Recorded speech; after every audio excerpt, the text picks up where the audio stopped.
Hello and welcome to Luke Dreamhood's vlog. 52 ways to get rich or famous and other life hacks. Part 7. Twitch Sunday. Hey everybody.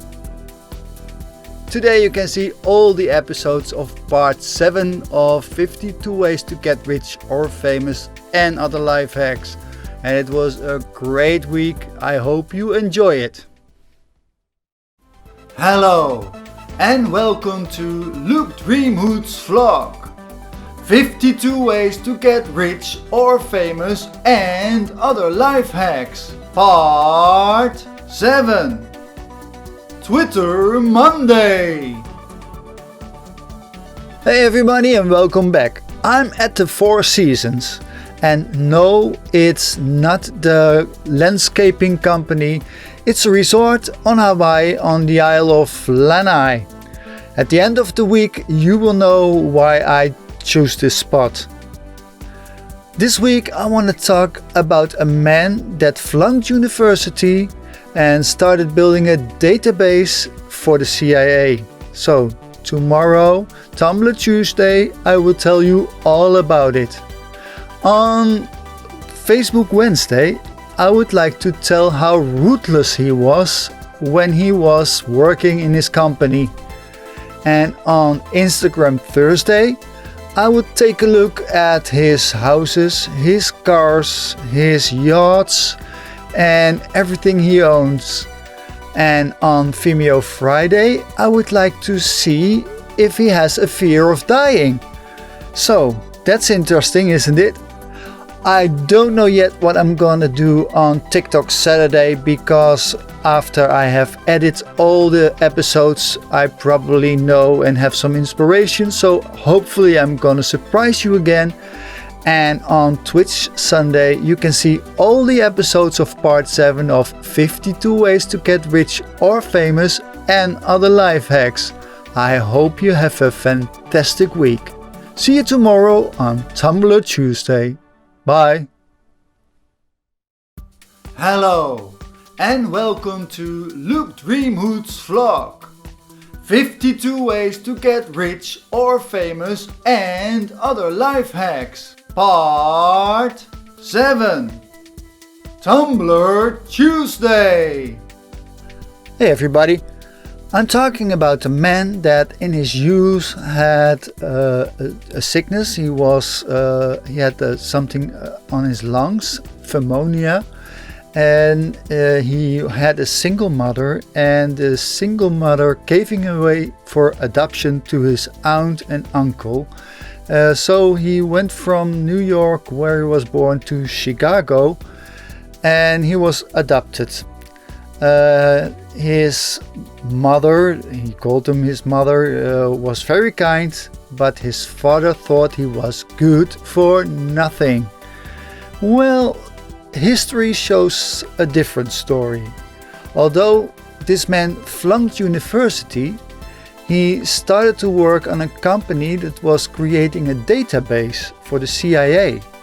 And that gave him an idea, because after the university, the second time, he flunked 2 times, one time in Chicago and the other time somewhere else. I don't even know where, it doesn't matter. He flunked, but he got in touch with the computer. Well, you will say, well, big deal, computer.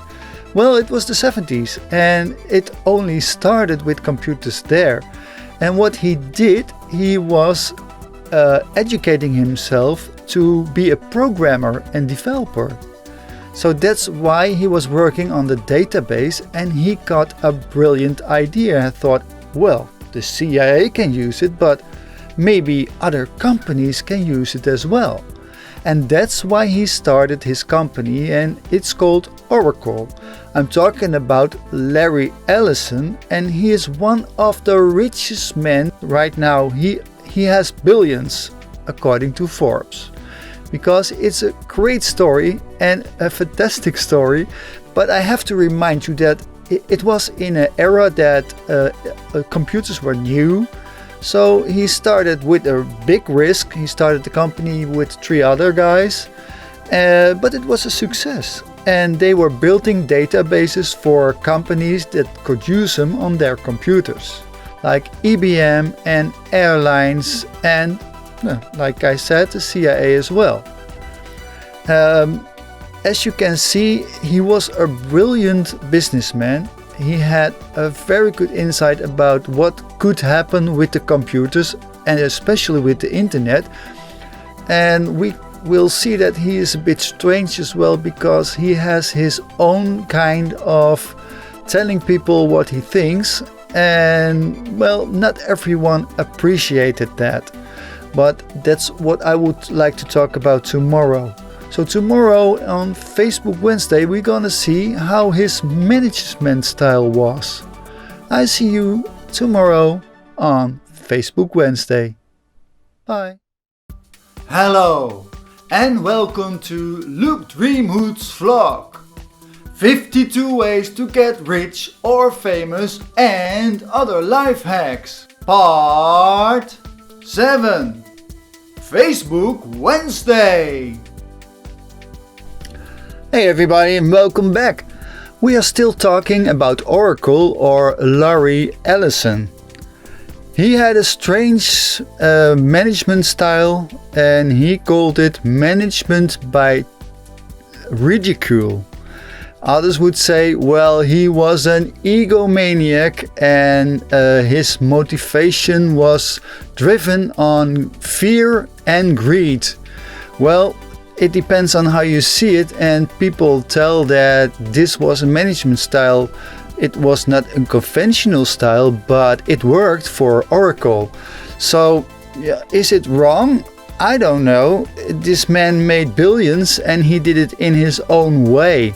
So I wouldn't consider this wrong, although you like it or you hate it, and that's a fact. I've seen that Larry has built an empire by making mistakes as well, because sometimes he had a group of salesmen and they were selling all the products up front and booked it in 1 year, and it could be considered a fraud. So they had to change that. Another time there was a problem with the stock he bought or sold. He sold it, and people were telling that he had knowledge about the price because the price dropped. They had a loss in that year. So all those things weren't working for Larry, but he made it, and I think that's remarkable. What we see as well, that they almost bankrupt in 1990, but Larry and the crew were smart enough to put other people in charge with a lot of knowledge and experience, so they managed to save the company. And what they always did and what they said, they were driven on the fact they always needed new products. And you could call it a tyrant that is like I said, people motivating on greed or fear, but it worked for Oracle, and that's a fact. So I don't want to judge him. Maybe he's a strange guy and has his own way of doing things, but the fact is that he made it.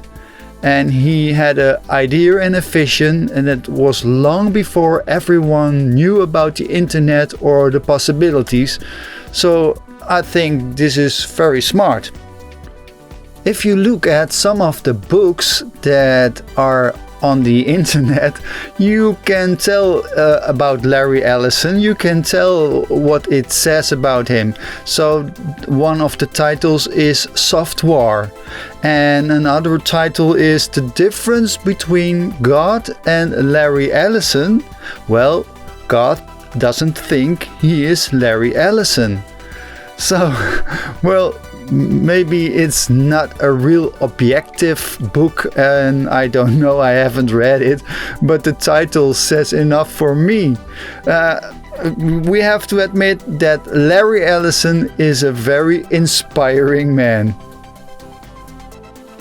Well, When you have that much of money, you can spend it as you like. And tomorrow on Instagram Thursday, I would like to talk about how Larry Ellison is spending his money. And again, it's a remarkable story. So, see you tomorrow, Instagram Thursday. Bye. Hello and welcome to Luke Dreamhood's vlog. 52 ways to get rich or famous and other life hacks. Part 7. Instagram Thursday.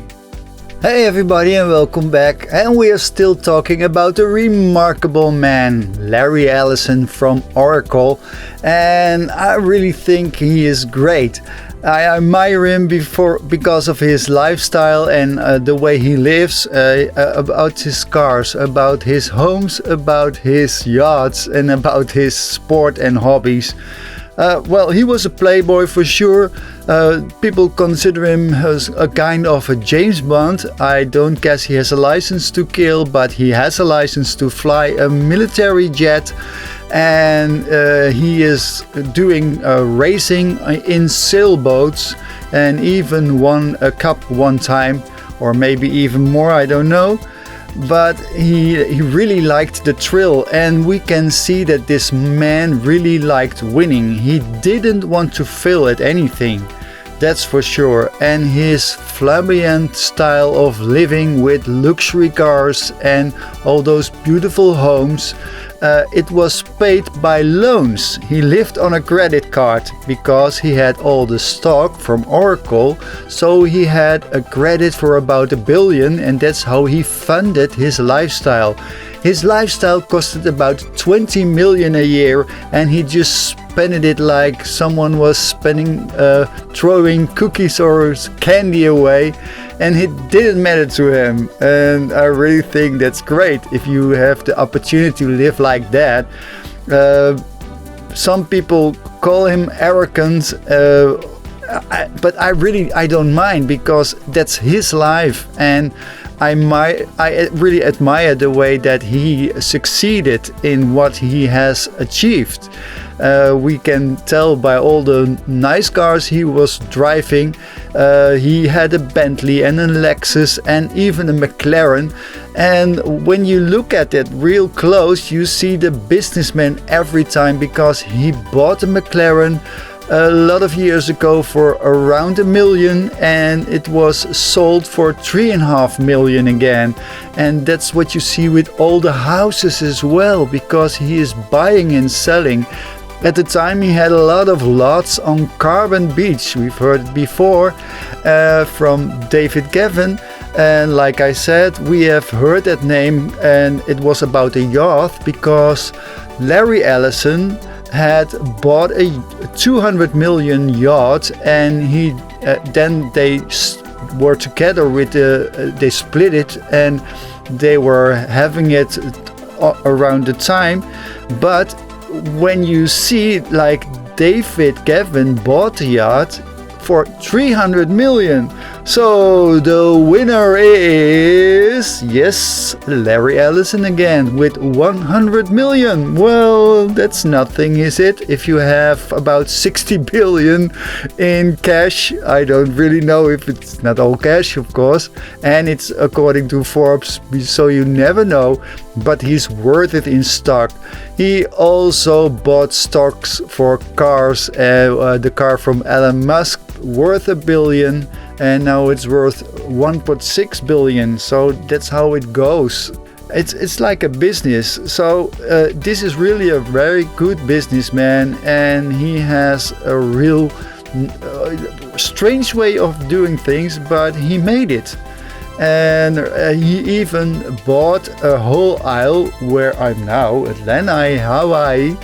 And he is turning it into all kinds of wellness resorts, and the resort where I'm now, the Four Seasons, it's very comfortable, but also for people with a lot of money. You pay about $1,000 for one night, and he has done it with other resorts as well, even at places where there was a giant exclusive golf course. And you see, this is really a businessman. He has his own yacht. He bought a new yacht because the other one was a bit too long, so he wanted a bit smaller yacht. And well, he has his planes and his cars. But when you have so much money, does it really matter? I don't think so.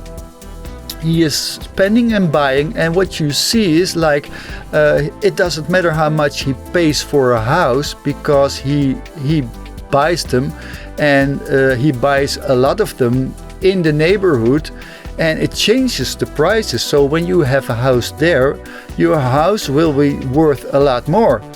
The difference is between when you don't have that much money and you want to buy a house, you don't stand a chance because Larry has driven the prices up. But it's doing business like he is doing, and I can't blame him, because like I told you, I really admire the style, and well, he is, to be honest, living my dream life.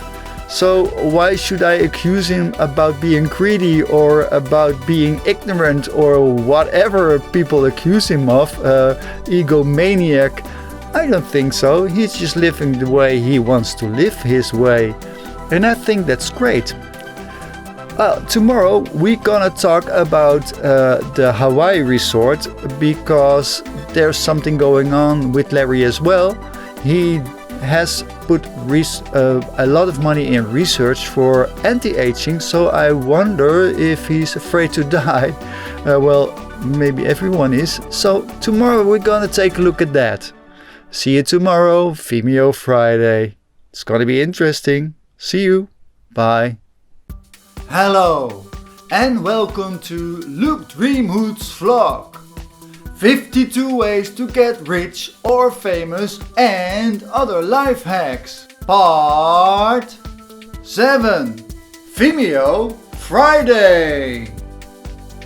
Hey everybody and welcome back. I told you it could be very interesting today because I wonder if Larry Ellison is afraid of dying. And I'm not sure, but if you see his research, his Ellison Medical Foundation that's researching anti-aging and the use of DHEA, it's a hormone, and if you take it, you stay young. That's what people think, and it's not proven, so we have to see if it's really true. But he has put a lot of money in it, so I wondered if he was afraid of dying, and I can't be sure of it, because I think that's something that we're all afraid of.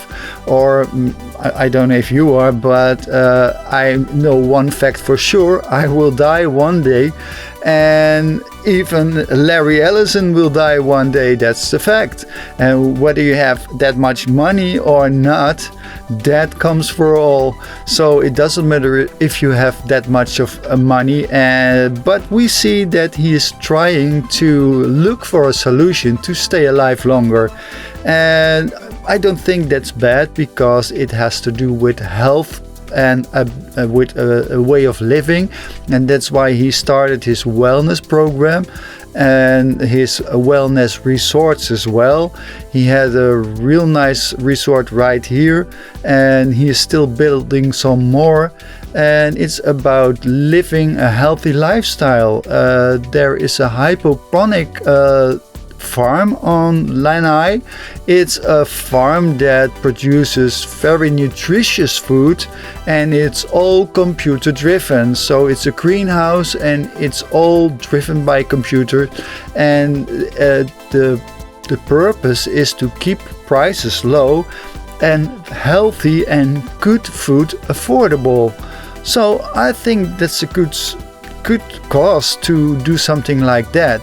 And it has to do with a good and healthy lifestyle as well, because we've seen it with some others. They live as healthy as they can, and I've told you, if you live healthy, it keeps your brain good, and it makes you think good, so you have a nice life. And Hopefully that's what he is after.